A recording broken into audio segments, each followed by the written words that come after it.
അസ്സലാമു അലൈക്കും വറഹ്മത്തുള്ളാഹി തആല വബറകാതുഹു.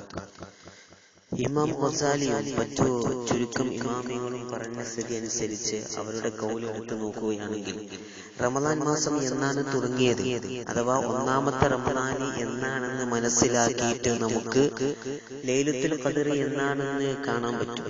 ഇപ്പൊ റമദാൻ ഒന്ന് എന്ന് തുടങ്ങിയോ എന്ന് നോക്കുക. ആ എന്നാണ് തുടങ്ങിയെങ്കിൽ ആ ദിവസം കണ്ടിട്ട് നമുക്ക് ലൈലത്തുൽ ഖദർ എന്നാണെന്ന് മനസ്സിലാക്കാൻ പറ്റും. ഇമാം ഗസാലി തങ്ങൾ പറഞ്ഞതനുസരിച്ച് ഞായറാഴ്ചയോ ബുധനാഴ്ചയോ ആണെങ്കിൽ 29ാമത്തെ രാവിലായിരിക്കും.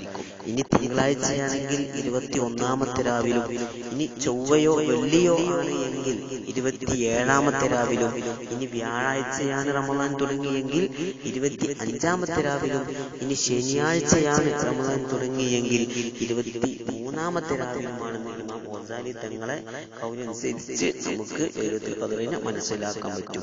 അപ്പോ ഈ വർഷം നമുക്ക് തുടങ്ങിയത് ശനിയാഴ്ചയാണ്. അപ്പോ 23ാമത്തെ രാവിലെ 23ാം രാവ് അഥവാ ഇന്നത്തെ ദിവസമാണ് ലൈലത്തുൽ ഖദർ. എല്ലാവരും നല്ല രൂപത്തിൽ നിസ്കാരം കാര്യങ്ങളൊക്കെ കൊണ്ടുപോവുക, തഹജ്ജുദ് തറാവിയൊക്കെ നിസ്കരിക്കുക, അതുപോലെ തസ്ബീഹ് നിസ്കാരങ്ങളിലൊക്കെ നിസ്കരിക്കുക, ദുആയിലൊക്കെ നമ്മൾ ചേർക്കുക. അല്ലാഹു തആല തൗഫീഖ് ചെയ്യട്ടെ. അസ്സലാമു അലൈക്കും വറഹ്മത്തുള്ളാഹി.